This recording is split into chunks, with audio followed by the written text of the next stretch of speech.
Ladies and gentlemen, welcome back to 3 Movie Review. This one's going to be a little bit different. If you're wondering where D and Nu and Ray are, they're not going to be on this episode. None of them. It's just going to be me and you.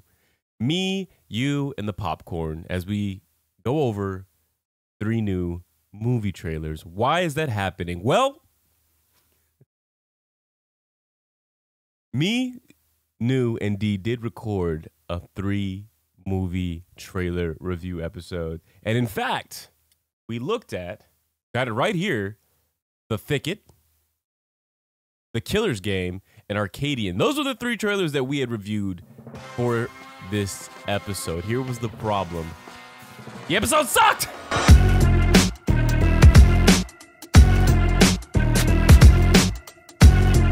I don't even think we got to the point where we did the ratings where we go, I want to see this one, then this one. I think we just started talking about black actors.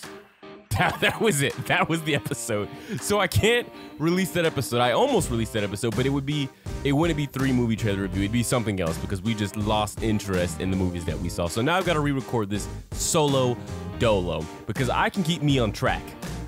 You can't always keep Nu and D on track, but I can keep me on track. So this is what we're going to do. Also, this is the way that they're finding out. We're going to see if they actually watch the episodes once they upload too, because the only way they're going to know that we did not release the one that we recorded is if they watch this one, because I'm not going to tell them. So if y'all are watching right now, surprise! It sucked! I told y'all it would suck! Maybe we'll release that episode as like a special bonus episode sometime later, and y'all can come back and tell me, oh, no, that would not have worked as a 3 movie trailer review, or, oh, you're tripping, that would have worked just fine. Anyway, what are we watching? What are the 3 movie trailers we're watching right now? I'm going to conduct myself appropriately, as only I can when keeping myself on track. Look at my notes.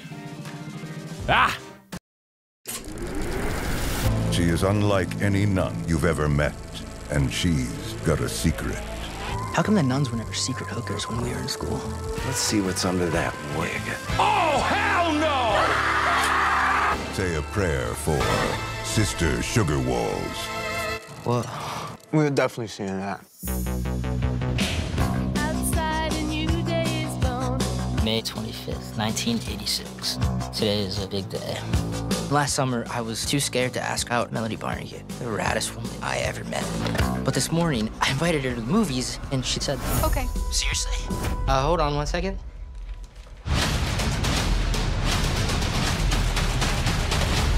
Cool. I'll see you at the 4:30 movie, Melody Barnegat. I'll see you at the 4:30 movie. Well, holy shit, Billy Idol. When's the white wedding? I've been thinking about asking Melody out all year. We made out in her pool last summer. One time, with your shirt on. And you wonder why you don't get laid. I don't get laid because I'm Catholic.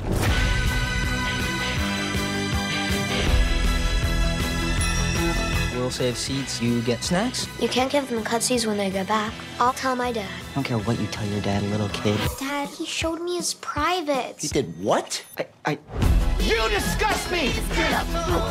You 3 Stooges are banned for life! Fuck my left nut! Not today! So much drama. I thought we're supposed to be seeing a comedy. Oh my God! Hoorah! What in the damn hell? What about me? Jesus Christ! Most people come to movies to escape their lives, but people like you come here because movies make life make sense. You're the coolest girl I ever met, and all I want to do is watch movies with you. Is that so? Mom? What the hell are you doing sneaking into R-rated movies? You're in trouble, Missy. I'm terrified by what's about to happen. What do you want to do? Have sex and get pregnant.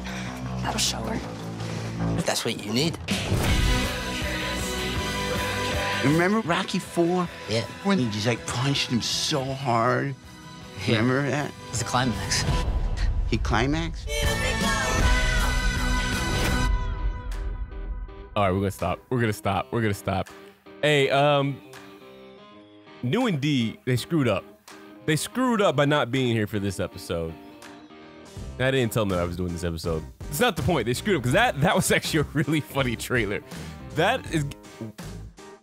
I'm surprised. I did not think I was gonna like that, the way that it started off with that whole nun thing. And holy hell, I'm surprised that I actually want to see this freaking movie. Maybe it's because it's been a long time since and I'm assuming this is coming to theaters, a comedy has grabbed my attention. Like, when's the last time you went to the movie theaters and just wanted to watch Owen Wilson, Ben Stiller, Eddie Murphy, Meet the Fockers? Tower Heist, but I wasn't hyped to go see that.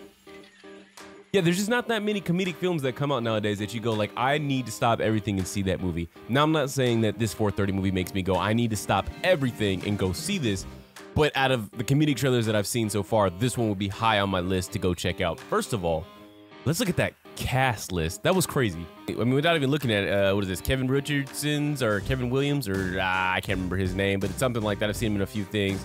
Rosario Dawson. I think I saw Method Man at one point. It's crazy that I clicked and got that right. Jason Lee, Ken Jeong, saw him in there. Jason Biggs, Logic, Justin Long, Jason Mewes, Kate Micucci, Adam Pally, Sam Richardson. That's the black guy that I was thinking of. So it's got a pretty good cast. The cast that I would expect to see in a Kevin James film. Not Kevin James, Kevin, what is it? This is being directed by who? Kevin Smith. Kevin Smith. Okay, here's the weird thing, right? The 80s. When you look at like Stephen King and how he writes his novels, he writes about his childhood, which I guess would be the 70s more so than the 80s or the 60s. I don't know, but it's always that time before cell phones, the time before modern technology allowed us to stay in the comforts of our home to communicate with people. You had to go outside during these childhoods. So it's always interesting because the movies that we watched growing up still were being made by individuals who grew up in the time before. So those movies did a really good job of innately having nostalgia in them, making you kind of go like, oh, it was I don't want to use the word simpler time, but it seems like a happier time because people were outside, they were going on adventures with their friends, there was more freedom, you weren't worried so much about being kidnapped by, your neighbor and locked in a basement and done terrible things to. You weren't worried about the ice cream man, scooping you up instead of giving you your double chocolate chip sprinkle scoop. I think what I'm saying is as we move forward, or as we keep moving forward with technology and we get a new generation of filmmakers in, I wondered if we were going to stop seeing films that were nostalgic and using lack of technology to make that nostalgia, right? Like you have people that their childhoods now were the early 2000s where there were MP3 players and CD players and clearly, cell phones. So when they make movies about childhood, is the new nostalgia seeing kids more inside and connecting on their phones, or is there still a marketplace for what we're seeing here in the 1980s where people are still going outside, people are still excited about going to the movies? A guy's whole plot, the whole theme is to just get a girl out to a 4:30 p.m. movie. That's crazy. I mean, the lead actor, I don't know who he is. Maybe we should look up his lead actor real quick because he's carrying it pretty well from these clips. Seems like he's embodied the character well. It makes me want to see him more on screen. The 4:30 movie. Also love that title is just a play on the premise. Who is the lead actor here that I have never seen before? Okay, they put Justin Long up front, which is interesting. Here's another weird thing that I've noticed with movies, right? And you can check this out for yourself on IMDb. When they cast, or actually it doesn't really work on IMDb, so you can't do it on IMDb. Never mind. Where are we at here? The lead actor. Oh, that's Diedrich Bader. Okay, so he's got a face that, like, I've seen him in a bunch of things. I just would never have guessed his name. Genesis Rodriguez.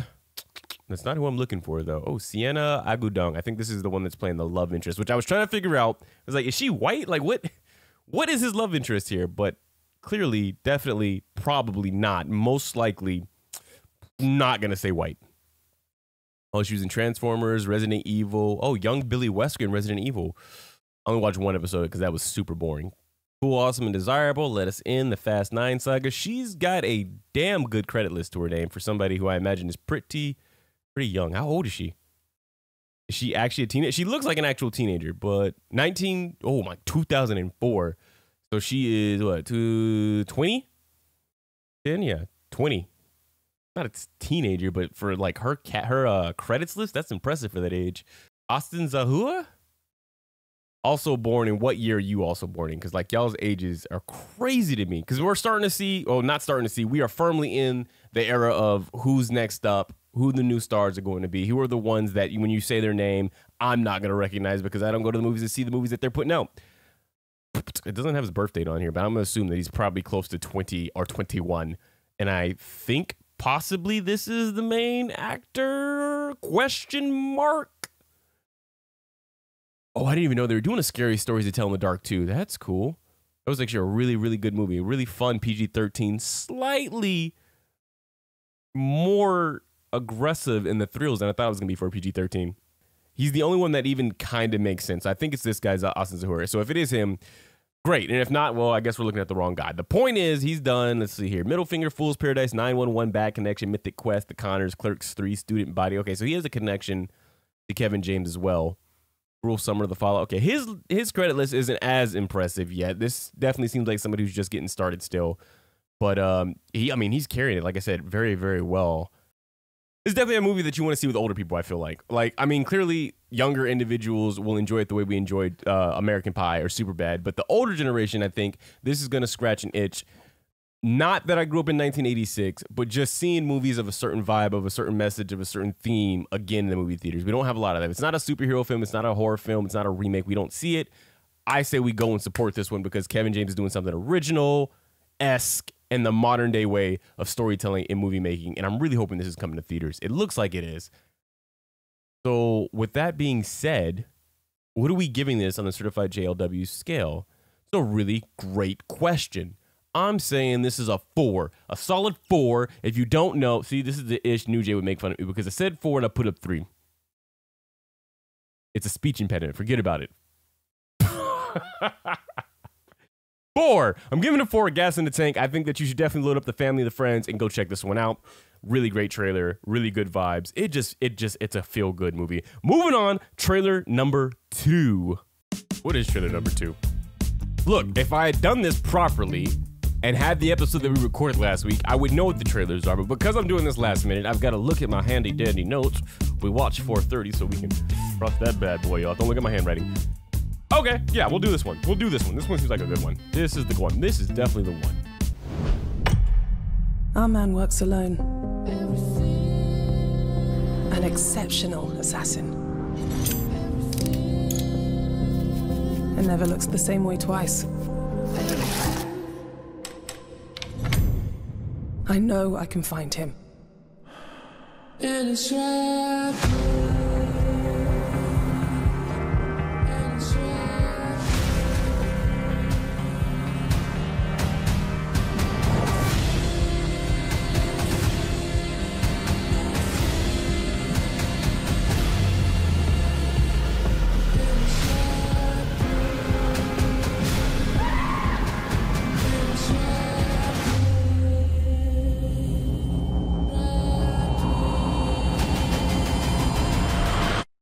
Who exactly is this man? You know who I am.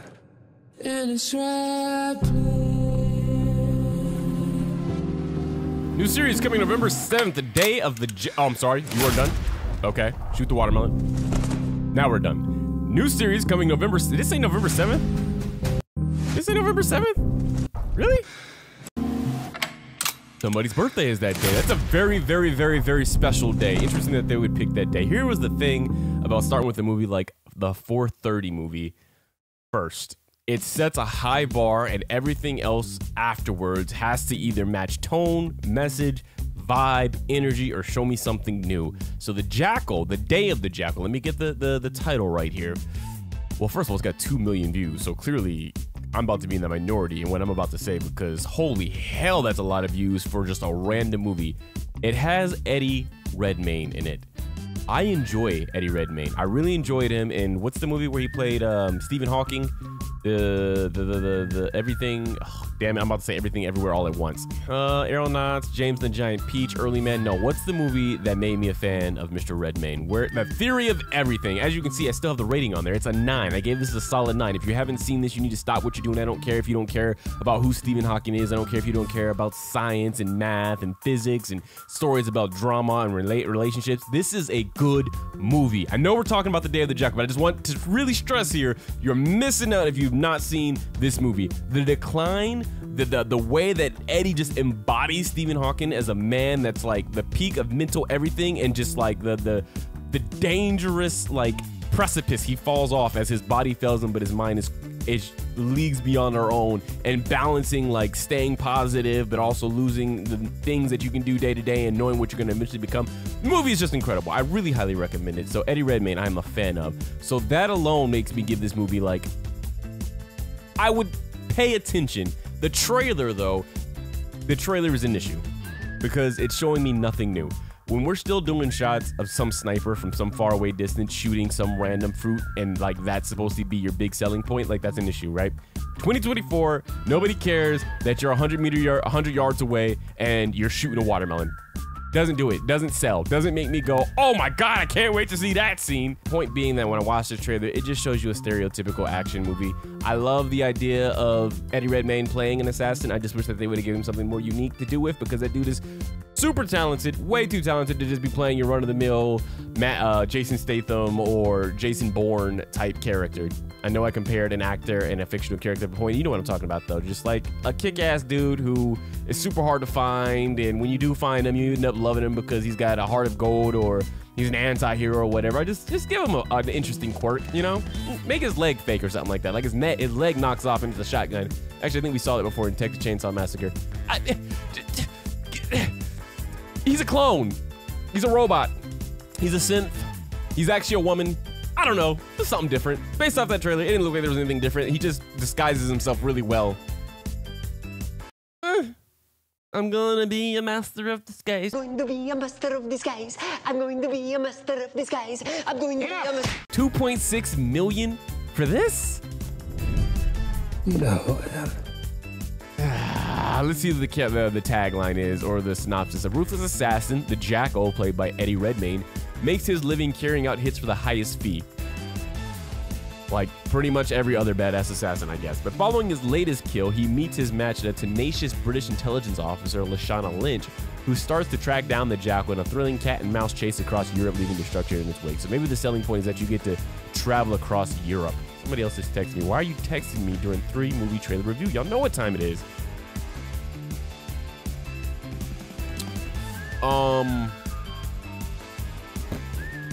Yeah, I really don't have much else on this. Day of the Jackal. I mean, it's a great title. I love the name of it. I'm gonna give this a 3. This is gonna be a fiddle in the middle for me, y'all. Maybe there's something I'm missing that y'all can put me on game about. Like maybe this is based off a book that's really great, or maybe the director is some crazy, you know, like what's old boy that directed John Wick? Stahelski, who had like a stunt background, and so all the action scenes are incredible to watch. Yeah, Stahelski. Maybe the Day of the Jackal has a director like that I need to be put on about, and that will make me change my opinion. But as of right now, 3, fiddle in the middle. Wait, Day of the Jackal. This is based off an old movie.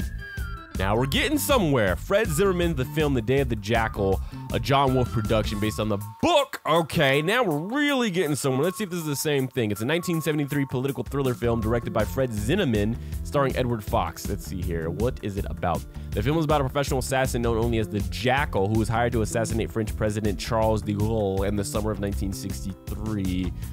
Received positive reviews. It's ranked the 74th greatest British film of the 20th century. Okay, now you're telling me something. Now the 2.64 whatever million is making more sense. 3, fiddle in the middle. We got one more trailer. I hope y'all are as excited as I am. So far, we've been doing okay. We start off really high, then we kind of coasted. So this is like a normal trip where you start your long trip from wherever place you're driving to the next location. Let's say you're driving from Arizona to New York.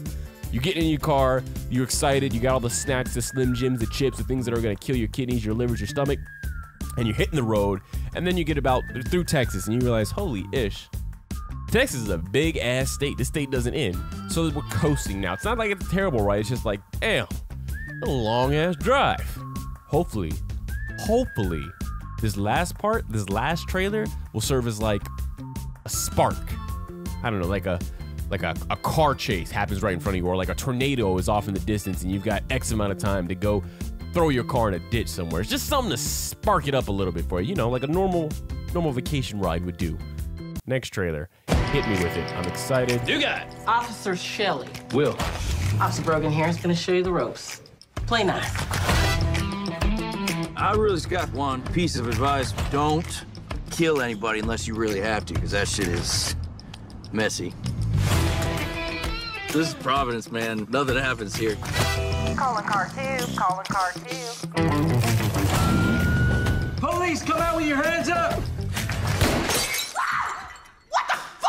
sorry, ma'am. You gotta stay calm, okay? Fuck you! I'll show you calm. Go to sleep, fucker!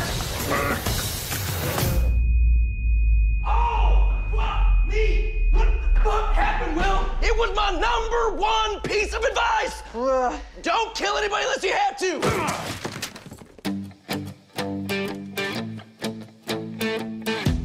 We can get out of this. We make it look like a murder. We clean our tracks. We take the money and pin it on someone else. Have you done this before?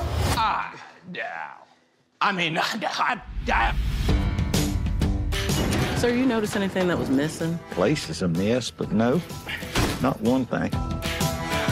Where is the money? I don't have the money. I came to your house to kill your wife, but your wife was already killed. Somebody else killed her? Well, that's just awful. What services did you provide for Mrs. Chetlow? Mostly massage. Tell them about the dancing. What kind of dancing? Or sometimes, you know. What kind of son did I raise? Shut up, Ma. Tell anybody. Hey, babe, don't let on that you know anything. I just want to see if we can trust him. I'm gonna get to the bottom of this. Tomorrow night, we go get the money and take off. Listen, Paige. Just be careful around here. Maybe it's not possible to live a good life. But you can know that you're not good, which is better than believing you are.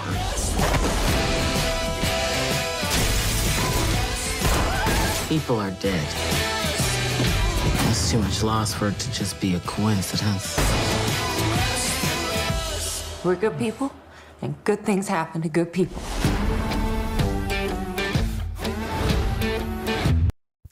Ladies and gentlemen, I should probably get this off. Why does Megan Fox have her face ripped off? We have Greedy People apparently dropping August, was that 22nd, I think I saw? See, watch that one more time. Yeah, 22nd or 23rd. I don't know because whoever put this trailer up blocked the date. Y'all should get mad whoever produced this, that the individuals that are showing your trailer right now are blocking the date. So we don't even know when to go see it. August 23rd is what I'm guessing, or 22nd, somewhere around the 20s. Greedy People starring Joseph Gordon-Levitt. First of all, love it. All right, what do we know about Greedy People? Or what do we feel about Greedy People? Remember when I was saying about the whole cross-country trip? We're in Texas and we're bored, long trip, and we needed something to spark it up. Somebody, while we were parked, decided to stick a banana in the tailpipe. And then as we started up the car, it blew up. We were in it, but we're smiling all the way up to heaven because this was a great trailer to end things on. Remember when I said earlier that when we go to the movies, it feels like there's only certain types of movies. There's horror movies, remakes, superhero films. I was excited about the 4:30 movie from Kevin Smith that we watched earlier. Remember in the beginning we talked about it? Don't stay with me. We talked about it earlier because it was bringing back something that I remember going to theaters to watch that was original and just excited me to be outside the house. This does the same thing. Greedy People, first of all, very fun trailer. Comedic. God, I'm thinking that we might be entering the renaissance of comedic films. If these two films hit like they should, we might be opening up the doors for what allowed us to love the Vince Vaughns of the world, trying to think of people that I haven't said in a while. The Vince Vaughns, the Will Ferrells, the Martin Lawrence's. I did see Martin Lawrence recently. Cedric the Entertainers, the Ice Cubes with his family, not Ice Cube. Who am I thinking of? The Bernie Macs, the D.L. Hughley's, the individuals. No, I can't even use those two because they don't really have a bunch of like comedy films. Because there was an era where like movies like Meet the Fockers, Meet the Parents, Rush Hour, Shanghai Nights, Dodgeball. I don't know why I'm blanking on all of these movies here, man. But the Ben Stiller, Vince Vaughn's, Owen Wilson's, who really own the comedy game, those movies were out. Like The Wedding Crashers. We don't see those movies anymore for whatever reason. Maybe they cost too much and they don't make enough money, or just nobody goes to the theaters to see them, period. We don't see those. So I'm wondering if this might be the new age way of bringing these movies back. Being like they did with horror. Horror used to be kind of dumb, you know, just super simple slashers. Now we've got elevated horrors like your Hereditaries. Maybe now we get an elevated comedy, and that's how you start getting people going like, oh, I actually do miss a super good comedy. I like the premise of two cops stumbling into a murder. We don't actually see him kill her, but she does end up dead. That they don't explicitly say that he did it, but now they're covering this up in order to walk away with this money, presumably because they're poor or they've got something going on in their personal lives where they need this money. It's a little bit weird, bad timing, just because of what we're dealing with still when it comes to cops and doing the right thing and covering up, and it can be taken in a bad way. We just had the murder of Sonia Massey and how that all went down. So seeing that scene, it's like, oh man, I hope this isn't bad timing. However, I would like to live in a world where we can sometimes separate art from reality for just a bit and just take this film as what it is, which is a comedic premise on two idiots doing idiotic things. Go ahead and go to IMDb, do what we do, The Greedy People. Also, I like that title. Again, that's just a fun title that makes me go, what is that going to be about? Lily James and Joseph Gordon-Levitt, but I'm assuming this guy's name is not Lily James. Also, can I say this again? Where are the black men? Why is it that whenever I see a black person, it is a black female? Why aren't we casting anymore? Like, if I see a black person in a film that's a guy that's American, he's either super famous already, a rapper, or a athlete. He's been put on from some other realm. I cannot be the only one noticing that we just don't get black men, American men in film anymore. It doesn't feel like they're either British, Nigerian, Ghana, or the women. That's it. Which again, all those people, I want y'all to have y'all shine. I just don't understand why the black men aren't getting cast anymore. Are we just sucking in auditions? Can none of us audition anymore? He looks super funny. I would like to see a movie with this guy. Did he do that singing music yesterday for the Beatles? I didn't watch that, but I meant to. So we already know he's already solidified, right? Let's look at his credits. Good Grief, Black Mirror, Amazing Maurice, Enola Holmes 2, The End Up, 10%, Impact Winter, Station 11. I've seen a lot of TV shows, some good TV shows, but not necessarily anything that makes you go like, this guy, he's a Lashana Lynch. Tenet, okay. Luminaries, Avenue 5. Okay, so this guy's also just kind of getting started as well, because I'm not seeing a lot here. Yeah, maybe I do see y'all. Maybe there's more in the back here. Yesterday is the movie with the Beatles that seemed like it had a lot of hype and then just kind of disappeared. London Calling, Damned, he must be British because I see British shorts. Fox, yeah, okay, yeah, so he's just now making his name in bigger Hollywood. Okay, so you got two individuals that from the trailer look like they're going to be able to hold this. Well, we know Joseph Gordon-Levitt is going to carry this. Also, let's talk about Joseph Gordon-Levitt for a second. What happened to him? He kind of had like a Josh Hartnett arc. Not in the sense that Josh Hartnett walked away from Hollywood because I believe he said that the pressure was too much being a heartthrob and just everybody knowing his name, and he just wanted something simpler. You mentioned your mental health, and I feel like, when you first became quite famous, that wasn't really discussed much. Did that have a big effect on your mental health at the time, do you think? Becoming famous at the age of 20 years old or whatever, yes, I think it did. I think it had a massive effect on my mental health. I would say that now people are much more aware of it, and it's a good thing. It's nice to see that people can take a break and not be considered crazy. That was the big thing for me. I realized like this is not healthy. The amount of attention being put on me. Joseph Gordon-Levitt was poised, like especially after like that whole around the time of Dark Knight Rises, where you were seeing him in a lot. Like he had that, and then he had that cycling movie in New York, and of course he comes from a background of being a child actor. Wow, Joseph Quinn is above Joseph Gordon-Levitt. See, that's what I mean. What happened that he never ascended to that next level, the Brad Pitts and Will Smiths of the world? Why didn't he make that turn when it seemed like they wanted him to? You know who I equate him to a little bit? Shia LaBeouf. Shia LaBeouf was also, maybe even more to a bigger extent, on the trajectory of being that A-list megastar. And then I think Shia also kind of ran from it, started doing things in the media that, weren't exactly smiled upon by Hollywood and the powers that be, and so they stopped pushing him. And I don't know if Joseph Gordon-Levitt didn't really go through that. It just seemed like his movies weren't hitting like they needed to. So right, if we go even further back, I'm thinking about like 2009s, 10s area, like here. Yeah, okay, so you've seen him in Inception. This is where I start going, oh, he's about to take off. Inception, then he did 50-50, Dark Knight Rises. Premium Rush was the movie I was talking about. This is where it went wrong. Premium Rush did not do what it was supposed to do for a blockbuster film in Hollywood, and then he followed it up with Looper, which was a good movie, but still did not wow the audiences when it dropped. And I feel like for certain actors, usually you get one. If you're a minority, you get one movie. One movie, and you better keep that streak alive of hits. That's what Eddie Murphy had to do. He had to release hit after hit after hit after hit. Will Smith, hit after hit after hit after hit. Denzel, hit after hit after hit. You're a minority, you gotta keep releasing hits. If you're white, you usually get one that's screwed up, and you can kind of come back and come in with the second one and still maybe have a career. Not all the time, but more of a chance than you do a minority. Like you think of somebody like, what is it, Taylor Hitch? Bro had 2 movies, I think, when he had one bomb with John Carter, but they still gave him another shot because they wanted him to be the next guy. And then I think that next one bombed. I know we're going off topic, but this is what happens when you let me do a solo episode on 3-movie trailer review. Taylor Hitch, right? Looking at him in his career, he did John Carter, did not do well, bombed, really bad movie apparently. And then I think he got something like, was it Lone Survivor, or no, he got something where he was actually the lead though. I am thinking of Taylor Hitch, right? I'm not crazy. It's Taylor Hitch, right? What's his name? If it's not Taylor Hitch, it's damn, what the hell was his name? John Claudia. Oh, Kitsch. Why didn't y'all say Kitsch? Come on, bro. It was one letter. All I had to say was Kitsch. I gave y'all one job and you couldn't even do that for me. Taylor Kitsch. Taylor Kitsch. Here we go. Okay, right? So he got off big. He got big off of Friday Night Lights. He had the look. He had the talent.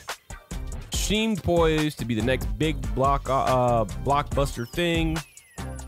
John Carter failed, and it was Battleship. That was the second one he got. And he got Savages. So really, he got like 3 films to really prove that he could be that dude. And just all 3 films, especially Battleship and John Carter, were not received well. I actually hear Savages is pretty good. Didn't wow people, but was actually a pretty good film. And now he's just kind of been just doing steady work, right? He's like, I feel like people know his face. I don't know if they necessarily know his name. And when you see him, it's always solid work. But he's not your Brad Pitt. He's not your Tom Cruise. He's not your Will Smith. He's not your Denzel.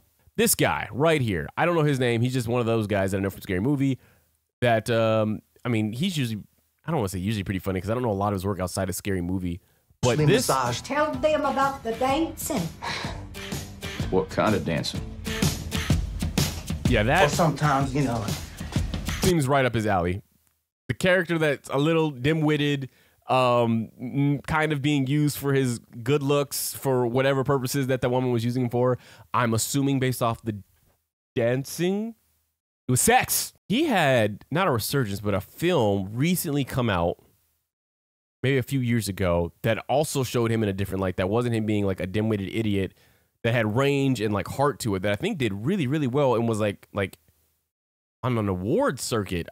This is another thing that'll kick your ass sometimes, the name, right? Because it's a unique name, but it's not necessarily a strong name that when you say it, you're automatically going to remember it. I've heard this name probably several times in just conversation about actors, and it is not stuck yet. I think this is the movie that he killed in, right? Red Rocket. Yeah, it's got a 7.1. I heard really good things about this. I need to watch it, and I know what you're saying. If you really mean it, you need to click it. Clicking it. It's on the watch list. There we go, which means I'll probably do it at some point. I can't really hone in on what the vibe is per se. It feels comedic with maybe like a comedic action film. Don't see a lot of action though. It's more like a comedic drama, but not like drama that makes you cry. Drama that's just like, oh, it's more serious than labeling it action per se. I don't know. I could be wrong. Could be comedic action. Did y'all see anything here that said action? Well, that's just awful. In our tracks, we take the money. Yeah, it's not over the top. Things aren't blowing up. You know what I'm saying? I like that. I like that little scene of them fighting like there in the kitchen. That's hilarious. Be careful, right? Yeah, it seems like it has heart to it. I'm gonna say comedic drama. Better than kind of like a that Blake Lively movie with Anna Kendrick. Come on, y'all. We don't need to look it up. We know what it's called. Lies We Tell, The Lies, the Lie. Is it The Lie? I'm going with The Lie. Final answer, Alex. Is it The Lie? And I think it's getting a sequel for whatever damn reason. What was it called? Not The Accountant. Mike and Dave Need Wedding Dates. That was a good, fun movie. Get a Job. No, go up. Mike and Dave. Nope. Table 19. Trolls. A Simple Favor. Wow, I was nowhere close to that. Greedy People. is the type of movie that you need to gather up people you care about. You don't necessarily have to like them, but you care about them, and you want them to have a good time at the movie theater, but you don't think that they need something cerebral. They need something just kind of like turn off your brain and let's pretend we don't live in the world that we live in right now, and things aren't burning and people aren't getting murdered and there's not genocide occurring and just all kinds of terrible things. This is the movie that gets a 4 out of 5 on the certified JLW scale. In case you forgot, that's gas in the tank. So to recap, trailer number 1. I'm not looking at anything. I know I don't need to read anything. I remember exactly what it was. It was 4:30 movie by Kevin Smith. That got a 4 out of 5, gas in the tank. Greedy, nope, that was the third one. The Day of the Jackal got a 3, fiddle in the middle. Eddie Redmayne movie and Lashana Lynch. Put respect on their names. Eddie Redmayne, Lashana Lynch. And then this one, Greedy People, starring Joseph Gordon-Levitt and Simon Rex. Oh, and Himesh Patel. I just don't know his name. So I'm going to say Simon. I don't even know Simon Rex. The Joseph Gordon-Levitt movie, Greedy People, is also getting a 4 out of 5, gas in the tank. What do we say in the order is from least to most excited to see, or actually most excited to least excited to see? I'm going to say Greedy People at number 1. Most excited to see it. Looks super fun. Looks super entertaining. Followed by the 4:30 movie. Again, there's a nostalgia feel to it, and it's crazy to have nostalgia for a movie for a time, I should say, that I wasn't even alive. 85, 84 is when it's taking place. Was not born yet. Not even, oh, I guess kind of close. Less than 10 years, but still was not born yet. And seeing those movies every time just makes me go like, ah, dude, sometimes I wish that I was kind of born a little bit earlier to catch a little bit more of that time before social media. Just a little bit, just slightly, right? And to kind of see like how iconic certain movie stars really were, because you only catch the tail end as a kid. And yeah, I just wish I could appreciate more film and more actors in their real prime. Followed by The Day of the Jackal at number 3, only because, like I said, it was a very stereotypical cut together trailer for an action movie that just makes you go, I mean, I'll probably put it on the TV in the background when there's nothing else going on and somebody happens to say a line that I turn around for. I'll check it out. So those are our thoughts. It's your turn. You need to do the legwork. In the comments below, let me know on the certified JLW scale what you're rating these trailers, and also what you were most excited to see from the trailers. And then don't forget, on Sunday at noon, we've got new Stand On Business sneak peek, letting y'all know now. We don't normally do this. The episode is about the greatest cartoons of all time with a twist. You got to go in to see it because there's a prize on the line, and we're going to pit some people together, man. We're going to shake things up. So remember to tune in that soon. Sunday. Damn it. Sunday at noon. All right, that's all I got, y'all. I appreciate y'all for y'all. I guess I can't speak anymore. I appreciate y'all's time for stopping and watching this 3-movie trailer review. I look forward to seeing you in the next one. I was your host, JLW, and until then, we gotta come up with like a closing tagline. Let's just try one out, right? Whatever it is, I'm just gonna roll with it, and I don't care how you feel about it. We're just gonna roll with this one, and we'll just keep going until we get one. This is your host, JLW. Until next time, grab the popcorn. That was stupid. Oh well, I said it. Grab the popcorn.